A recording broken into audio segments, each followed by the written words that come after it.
Réconcilier économie, sociale et politique. Une gageure ? Entre économie, sociale et écologie, les équilibres et les arbitrages sont souvent difficiles. Une émission dans la droite ligne de l'éducation populaire, point de polémique, juste des faits et des points de vue. Bonjour, c'est Xavier pour l'émission Économie sociale et écologie. C'est la 3e émission. On va s'attacher à parler de culture parce que c'est aussi très très important. Et puis l'économie et le social dedans est très important. Et l'écologie, le bout de son nez autour de ça. Alors peut-être déjà montrer un petit peu ce qu'est la culture en France. L'État y débloque 4,7 milliards d'euros cette année en 2025, avec toutes les difficultés qu'il y a eu, puisque ça a été difficile de les obtenir, ces 4,7 milliards d'euros. Mais il faut savoir que on n'est toujours pas au 1% qu'on nous avait promis il y a 30 ans. On est à 0,7, 0,8%. Et puis, depuis 2017, ça stagne d'à peu près. Ça a toujours été en francs constant, en euros constants, la même chose. Au niveau du PIB, alors là aussi, c'est assez vague.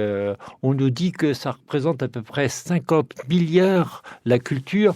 Il y a des chiffres qui vont jusqu'à 100 milliards, donc c'est assez difficile. C'est normal de trouver ça difficile, parce que dans la culture, on a aussi les architectes, on a l'audiovisuel, on a le livre, on a la télévision, on a le spectacle vivant, bien sûr, on a la radio, bien sûr. Et puis, tout ça, tout le monde ne calcule pas de la même façon pour avoir les chiffres exacts. On a le patrimoine, j'ai oublié, bien entendu, le patrimoine, le musée, etc. Mais ça correspond à plus de 2% du produit intérieur brut, ce qui n'est pas si mal que ça. Alors, de la même façon, au niveau de l'emploi, on a 740 000 travailleurs dans le secteur de la culture, ce qui représente aussi 2 à 3% des emplois. Il y a 2 spécificités au niveau de la culture. Il faut savoir que, d'abord, ce sont des gens très diplômés, puisque 54% des gens qui travaillent dans la culture ont le bac plus 3, contrairement à la population générale où c'est 28%. Donc c'est énorme à ce niveau-là. Et puis la deuxième chose, c'est la concentration. Il faut savoir que 40% des gens qui travaillent au niveau de la culture, ils se trouvent en Île-de-France. Et donc, dans les régions après, on n'a plus que les 60 autres %. Au niveau du temps de travail, il y a beaucoup de temps partiel également dans la culture, puisque 23% des salariés sont à temps partiel au lieu de 18% pour la population générale. Et en général, les gens qui travaillent dans la culture, ils cumulent une activité salariée, une activité non salariée. C'est 28% de la population qui cumule ces 2 activités au lieu de 20% au niveau de la population. Alors, pour discuter de ça et puis aller un petit peu au-delà de ces chiffres qui sont un petit peu abrupts, j'ai invité Benoît Carrel, qui est adjoint à la culture à la ville de Rennes, Sylvain Delfaux, qui est président du syndicat national des radios libres et qui est également fondateur de Radio Laser et de la School. La School, il nous expliquera ce que ça sera. Il le dira beaucoup mieux que moi. Et Rodrigue Bernard, qui fait partie de la CIP Bretagne, c'est la coordination des intermittents et précaires de Bretagne. Et on va commencer peut-être par Benoît Carrel pour qu'il nous explique un petit peu. Là, on a eu les chiffres bruts de la France. Qu'est-ce qui se passe dans la ville de Rennes au niveau de la culture, et puis également à tous les niveaux, départements, etc. Comment c'est financé finalement la culture ?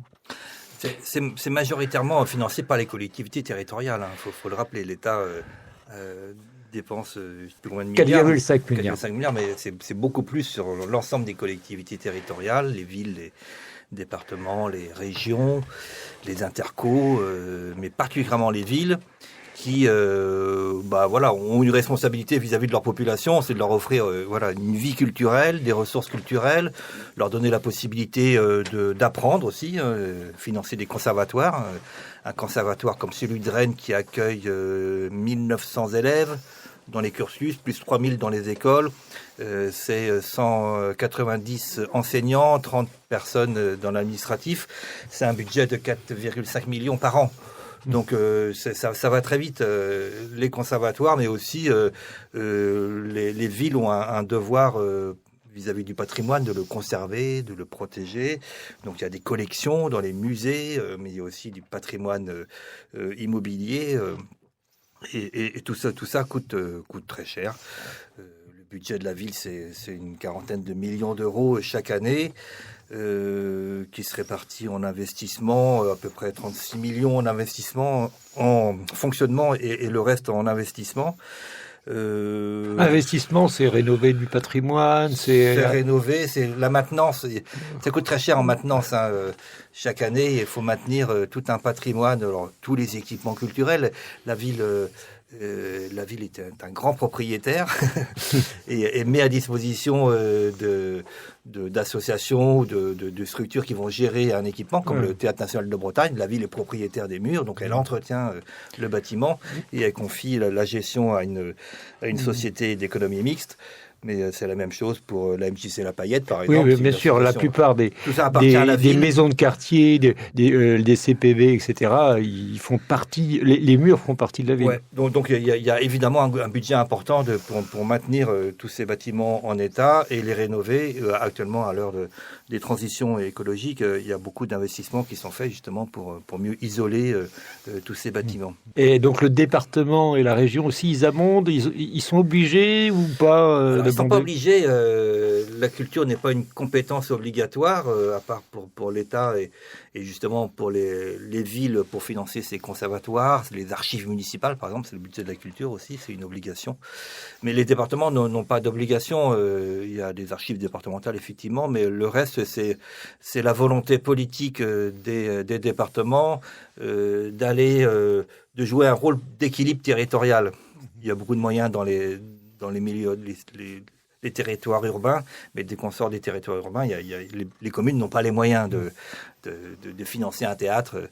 Donc le département vient justement pour pallier un peu à ces difficultés de moyens et le département vient soutenir les bibliothèques, par exemple. Dans chaque petite commune, il y a un plan départemental en faveur des bibliothèques, il y a un plan en faveur de la musique pour aider les écoles de musique qui ont du mal, justement, et actuellement c'est compliqué parce que le département a dû baisser son budget culture, et c'est une vraie difficulté parce que les petites communes n'ont pas n'ont pas les budgets pour financer leurs écoles de musique, et le département vient aider les communes. C'est vrai qu'on a encore très très peur avec les restrictions de budget de l'État, etc., et puis également donc des départements et des régions.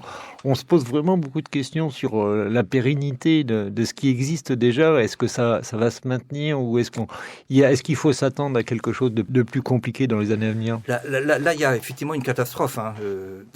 Enfin, en fait, c'est un château de sable, de cartes plutôt, qui s'écroule parce que ça tenait sur pas grand-chose. Ça tient sur des accords entre des collectivités et l'État qui se mettent d'accord chacun pour apporter un peu du financement. Et s'il y en a un qui sort, en fait, voilà, ça peut représenter le financement d'un département sur une bibliothèque, par exemple. Ça peut représenter 10% du budget de la bibliothèque. 10%, mais 10%, c'est des salariés. C'est des salaires. C'est exactement. Et le truc, il ne fonctionne plus. Enfin, c'est toujours un budget très constant et très serré. Et comme tu disais que les départements et les régions n'ont pas d'obligation culturelle réellement, bien entendu, quand on resserre les boulons, c'est quelque chose qui risque de s'échapper. Là, en Bretagne, on a de la chance d'avoir des pouvoirs politiques qui sont plutôt très conscients de l'importance de la culture. Mais les Pays de Loire, par exemple. Les Pays de Loire, on a vu en Île-de-France aussi, qui a baissé de 20% son budget culture. Il y a un certain nombre de régions pour qui la culture n'est pas si essentielle, pour qui la culture, en fait, on n'a qu'à laisser faire le privé, et puis ils vont très bien s'en sortir. Et puis voilà, il y a toute une vision plutôt de droite qui a tendance à dire qu'il n'y a pas tant besoin de services publics de la culture. C'est pas si indispensable que ça. Une vision américaine, je dirais. Ou une vision américaine. Non, mais c'est vrai. C'est vrai. Je pense que dans l'audiovisuel, dans la liberté de la presse, on a le même problème. En fait, il y a deux visions qui s'opposent. Ouais. Et on a la vision plutôt traditionnelle française où, on était aidé parce que il fallait qu'on puisse proposer ou de la culture ou de l'audiovisuel, etc. Et puis une vision à l'américaine où on laisse faire le marché. Et laisser faire le marché, c'est-à-dire plus de régulation.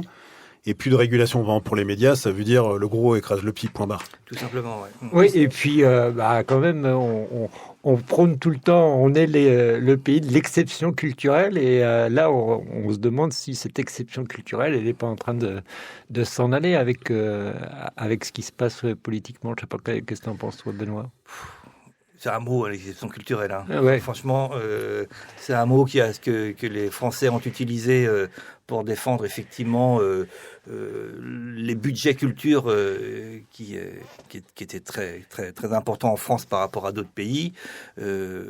Maintenant, il y a effectivement... pour moi, c'est pas une question d'exception, c'est qu'on a une responsabilité, les pouvoirs publics ont une responsabilité. Ça me paraît beaucoup mieux comme bah mot. Ouais. Ils ont une responsabilité, ça devrait être une compétence obligatoire. On ne peut pas vivre sans culture, on ne peut pas vivre sans vie culturelle, et c'est aussi important que l'éducation. Voilà, l'éducation c'est obligatoire. Mais c'est pour ça que c'est toujours dérangeant, si je peux permettre, Xavier, de lancer un débat en parlant de dépenses et de coûts.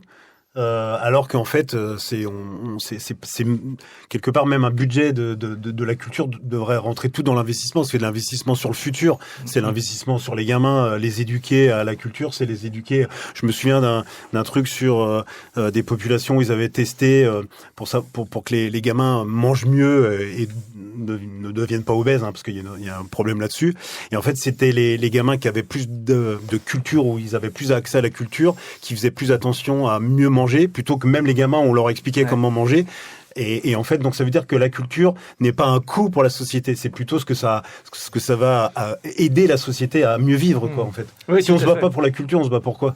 Exactement. Et d'ailleurs, c'est intéressant parce que il y a une étude sur la Bretagne Ouest qui présente ça tout à fait bien. La Bretagne Ouest, c'est le Finistère, un petit bout des Côtes-Bretagne. Non, tu peux pas dire ça. On va dire la Bretagne Ouest. Un petit bout du Finistère, le Finistère, un petit bout des Côtes-d'Armor et un petit bout du Morbihan. Et puis disait que dans ce secteur-là, qui est très très riche en culture et qui travaille beaucoup, comme toute la Bretagne d'ailleurs, il y a 86% de personnes qui lisent un livre, contrairement à l'ensemble de la France où c'est 64%. Et puis il y a 80% des gens qui ont assisté à un spectacle de rue, alors qu'en France, c'est 43%. Ça veut dire que quand on travaille, quand on a une vraie notion de culture dans les secteurs et partout dans les secteurs, ça marche. Et les gens ont envie d'aller au spectacle, etc. Alors, qu'est-ce qui fait les spectacles? Ce sont les artistes, et puis également les costumiers, les techniciens, etc. Et puis, ils ont un statut un petit peu particulier, c'est le statut d'intermittent du spectacle. Alors, je peux peut-être en dire deux, trois mots, et puis après, je vais laisser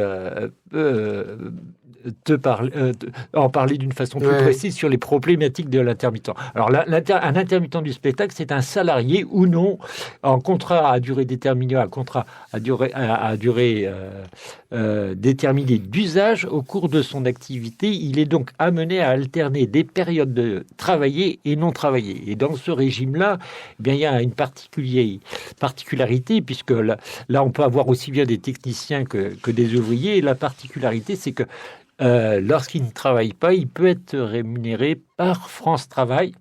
Alors, pour avoir la possibilité d'être rémunéré par France Travail, il faut avoir fait un certain nombre d'heures, c'est 507 heures ou 504, 507 heures, et puis de travail ou d'heures assimilées. Est-ce que tu peux nous expliquer un petit peu plus c'est quoi ces 507 heures, c'est quoi les problématiques des intermittents? En fait, sur l'intermittence, donc déjà, nous, à la coordination des intermittents et précaires, on part de régime de l'intermittence. Parce que c'est pas une bagarre qu'on a gagnée, mais on s'est beaucoup battu là-dessus. Les médias ont beaucoup diffusé ce terme de statut. Nous, on le récuse parce que pour nous, le statut, c'est les fonctionnaires, c'est les cheminots. Enfin, le statut de cheminot n'existe plus, mais le statut, c'est lié à une fonction, à un poste. Et nous, l'intermittence, c'est un régime de chômage qui est lié à France Travail.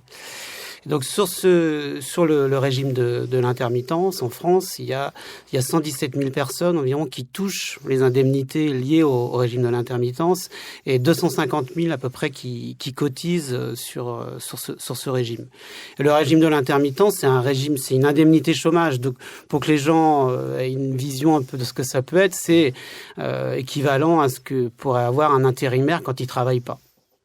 Voilà. Donc quand on travaille, on accumule des heures et une fois qu'on a suffisamment d'heures, on les présente à France Travail et France Travail décide de nous donner une indemnité lorsqu'on ne travaille pas.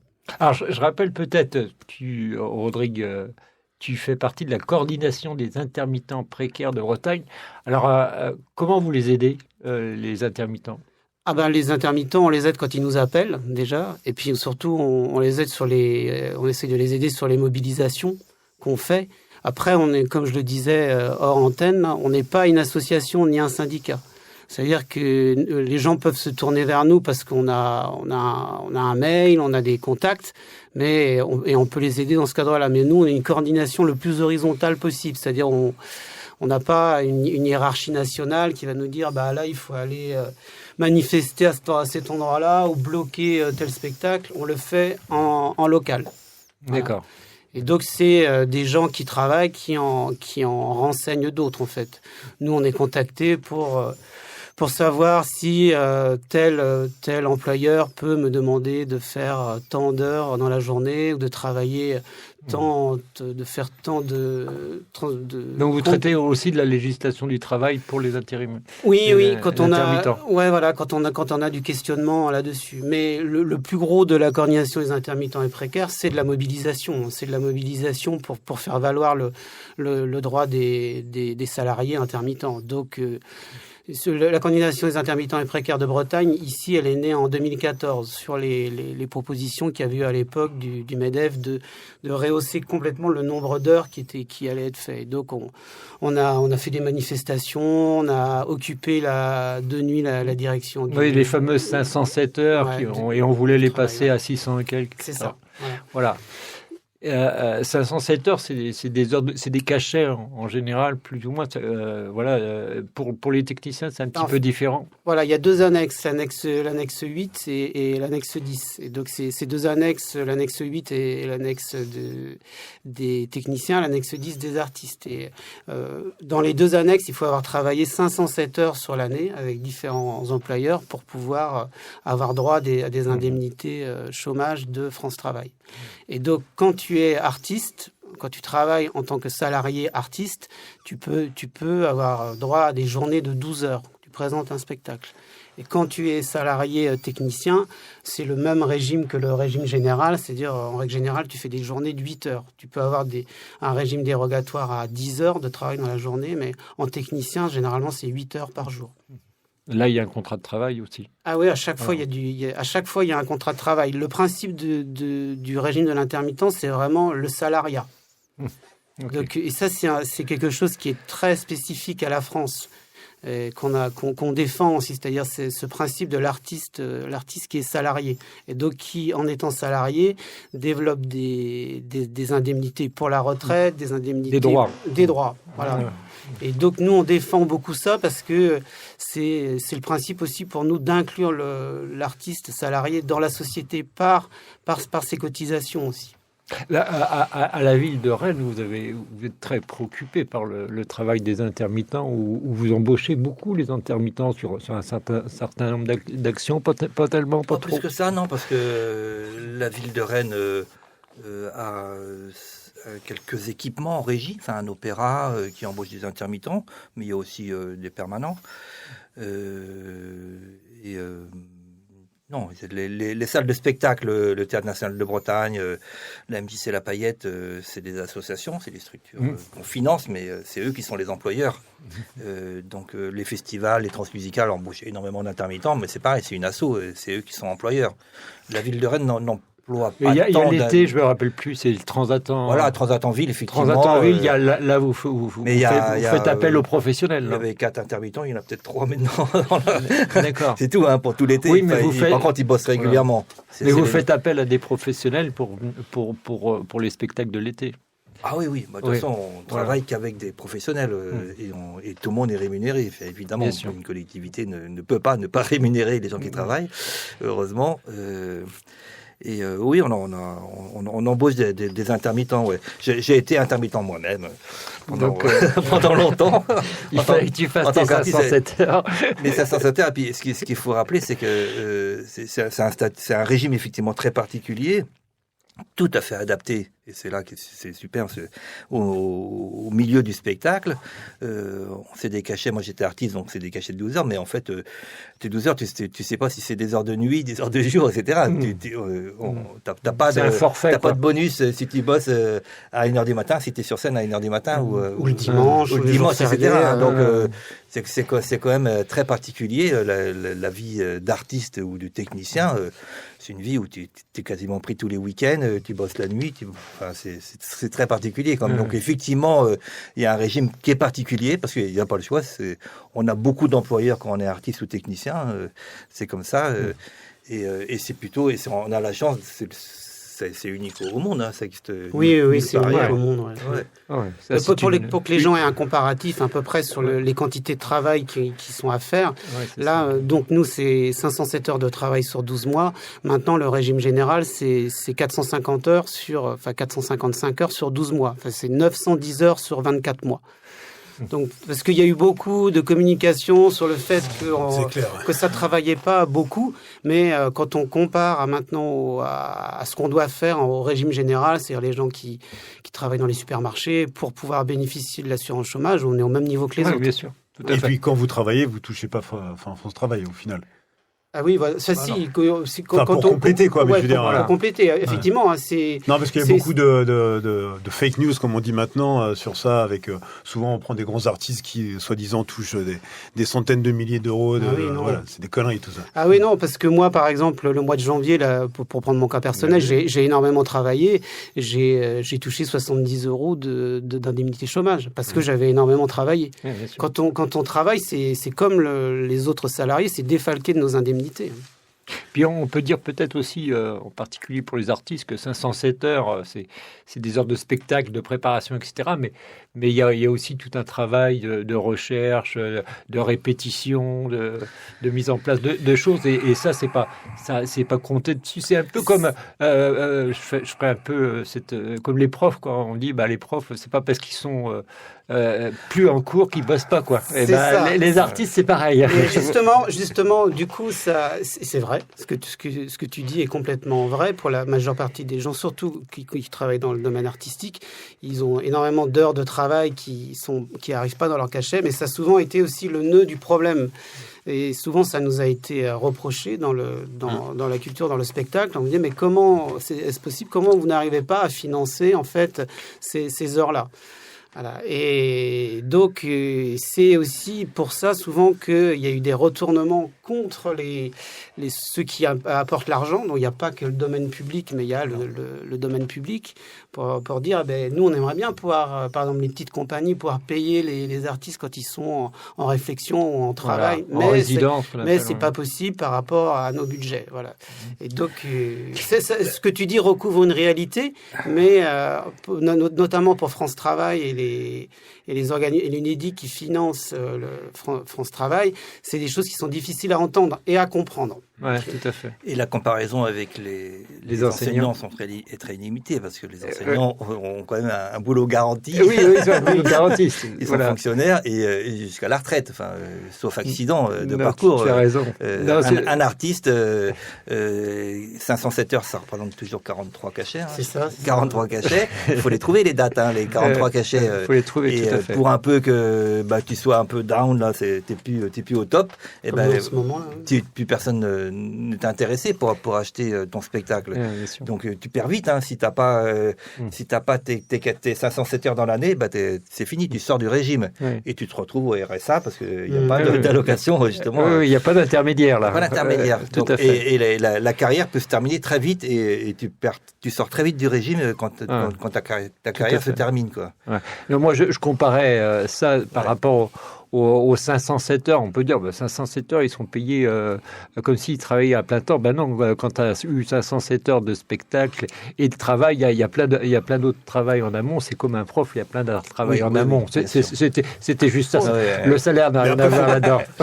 Faut pas se tromper, hein, les artistes, je pense que ce sont ceux qui travaillent le plus. Hein. Ouais, je suis d'accord. Moi, franchement, je suis sûr parce que quand t'es artiste, par exemple, si t'es musicien, il va falloir que t'apprennes à faire de la musique, que tu continues à t'entraîner à faire de la musique, quand tu composes, faut composer.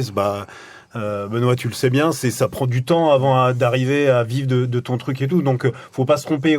Peut-être qu'on fait croire qu'on travaille pas, qu'on est artiste et qu'on s'amuse toute la journée, mais c'est pas vrai. On travaille plus que les autres, je pense. Pour avoir une idée un peu l'indemnité moyenne en intermittence spectacle, elle est à 1 250 € net. D'accord. Voilà. Par mois. Hein. Par mois, ouais. Par mois, oui, bien sûr. C'est en dessous. Tu as raison. Donc c'est en dessous du SMIC, hein, l'indemnité moyenne. Voilà. Moyenne.